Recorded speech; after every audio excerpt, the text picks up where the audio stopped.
प्रियाणीज ब्लॉगमध्ये आपले सर्वांचे स्वागत आहे। हर हर महादेव। भगवान भोलेनाथाच्या कृपेने तुमच्या सर्व इच्छा मनोकामना पूर्ण हो। रक्षाबंधनाचा सण 19 ऑगस्टला साजरा केला जाणार आहे। तर रक्षाबंधनाच्या दिवशी आपण आपल्या भावाला सर्वजण राखी बांधतात, पण आपण कोणत्या अशा देवतांना राखी बांधावी की ज्यामुळे आपल्या आयुष्यामध्ये येणारी सर्व संकटे, अडचणी, अडथळे दूर होतील। तसेच या देवतांना राखी का बांधावी, यामागचं महत्त्व काय आहे, तसेच उपाय कोणते करावे की ज्यामुळे आपल्या आयुष्यामध्ये देखील सुख, शांती, समृद्धी येईल व आपल्या भावाचं देखील आयुष्य सुखकर होईल, आपल्यावरती कोणतीही संकट विघ्ने येणार नाही, याबद्दलची सर्व माहिती आपण या व्हिडिओमध्ये जाणून घेणार आहोत। तुम्ही चॅनलवरती नवीन असाल तर लाईक, शेअर आणि सबस्क्राईब नक्की करा। कमेंटमध्ये हर हर महादेव लिहायला विसरू नका। रक्षाबंधन म्हणजे बहीण आणि भावाच्या प्रेमाचे बंधन। या दिवशी बहीण भाऊच्या हातावर राखी बांधते। हा सण म्हणजे पराक्रम, प्रेम, सुरक्षिततेचे प्रतीक मानले जाते।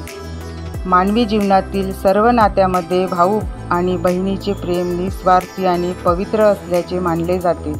भारतीय संस्कृतीत पूर्वजांनी या नात्याला निस्पृहता आणि पवित्रतेचा महिमा वर्णन केला आहे। महाभारत काळातही रक्षाबंधनाचे अनन्यसाधारण महत्त्व अधोरेखित करण्यात आले आहे।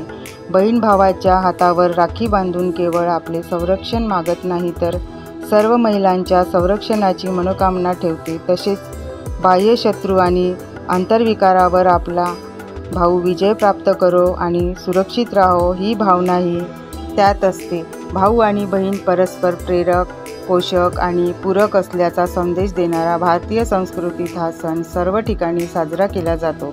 रक्षाबंधनाचा सण 19 ऑगस्टला साजरा होणार आहे। त्यानुसार शुभ मुहूर्त दुपारी 1:30 ते रात्री 9:08 असणार आहे। मग तुम्ही या काळामध्ये आपल्या भावाला राखी बांधू शकता। तसेच या काळामध्ये आपण देवतांना देखील राखी बांधायची आहे। यंदा रक्षाबंधनाच्या दिवशी भद्रकाळ असणार आहे, त्यामुळे भद्रकाळाची वेळ पहाटे 5:53 ते दुपारी 1:32 असणार आहे। ही भद्रा पाताळाची आहे। अनेक विद्वानाच्या मते भद्राचे निवासस्थान पाताळात किंवा स्वर्गात असेल तर ती पृथ्वीवरील लोकांसाठी अशुभ नसते।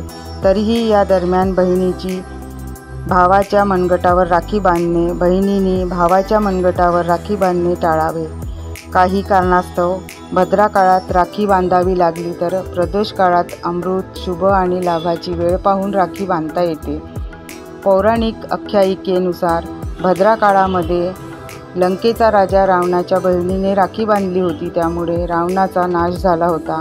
म्हणून आपण देखील भद्र काळामध्ये राखी ही बांधायची नाही। तर आता आपल्याला कोणत्या कोणत्या देवतांना राखी बांधायची आहे ते प्रथम बघूया।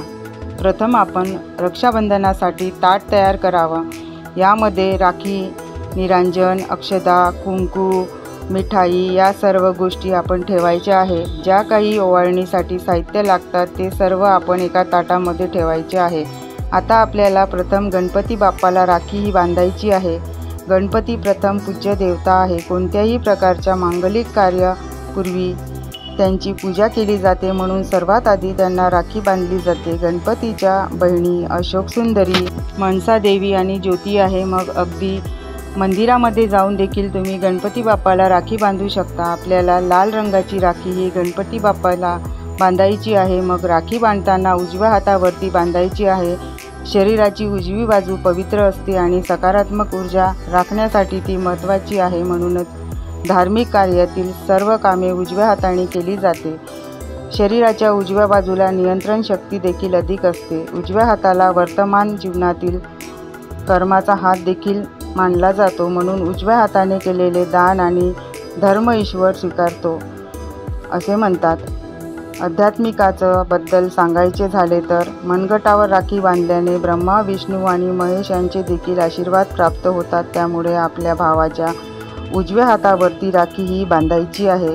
आयुर्वेदानुसार मनगटावर राखी बांधल्याने वात, पित्त, कफ संतुलित होते, त्याचा आरोग्यावर अनुकूल परिणाम होतो। त्याचबरोबर मनगटावर बांधलेल्या रक्षासूत्राचा मनावर सकारात्मक परिणाम होतो। राखी ही संरक्षणाच्या बंधनाचे प्रतिनिधित्व करत असल्याने एखाद्याला स्वतःमध्ये सामर्थ्याचा संवाद जाणवतो। या वाढत्या आत्मविश्वासाबरोबर सकारात्मक विचारही वाढत असतो।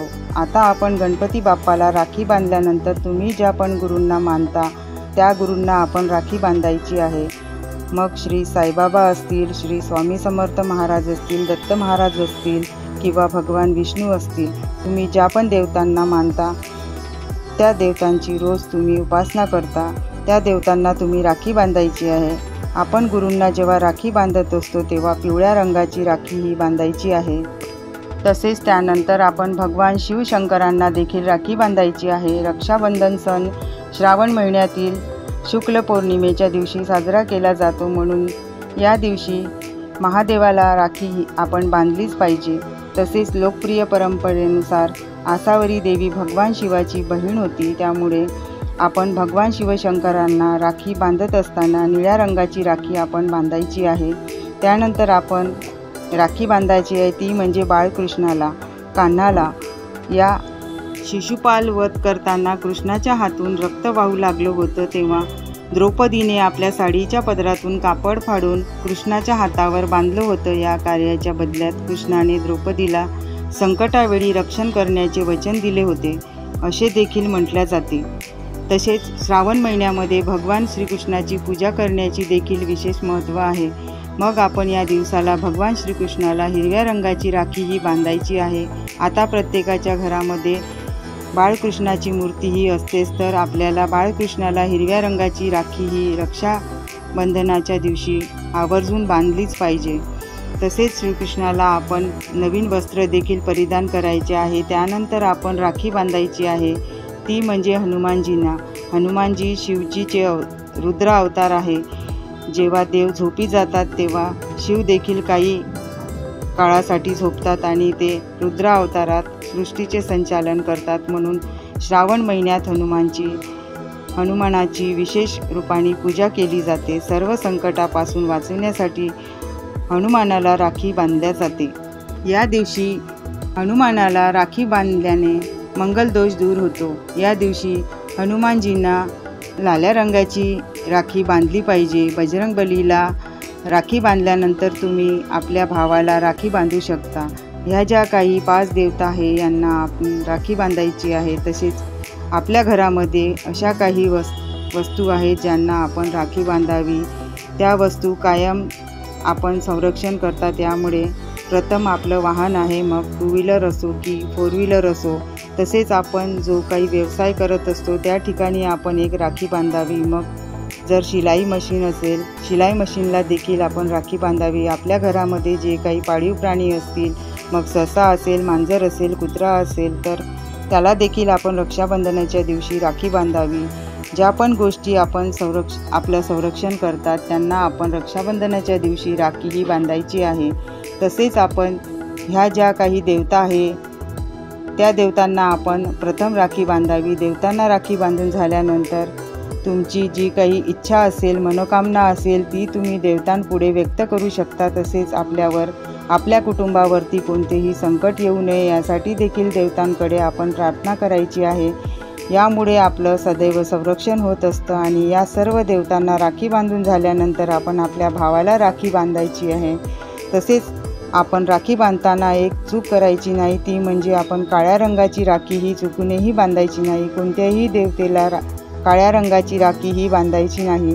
काळ्या रंगाचे वस्त्र देखील आपण परिधान करायचे नाही। जेव्हा पण एखादं शुभ कार्य असतं तेव्हा आपण काळा रंग वर्ज्य करत असतो। त्याचप्रमाणे या दिवशी देखील काळ्या रंगाची राखी असेल किंवा काळ्या रंगाचे वस्त्र असेल तर ते देखील चुकूनही परिधान करायचे नाही। तर आजचा हा व्हिडिओ कसा वाटला तुम्हाला कमेंटमध्ये नक्की सांगा। व्हिडिओ आवडला असल्यास लाईक, शेअर आणि सबस्क्राईब करा। ऑल प्रेस करायला विसरू नका, म्हणजे माझे येणारे प्रत्येक व्हिडिओ तुम्हाला बघायला मिळेल। चला तर मग भेटूया नेक्स्ट व्हिडिओमध्ये।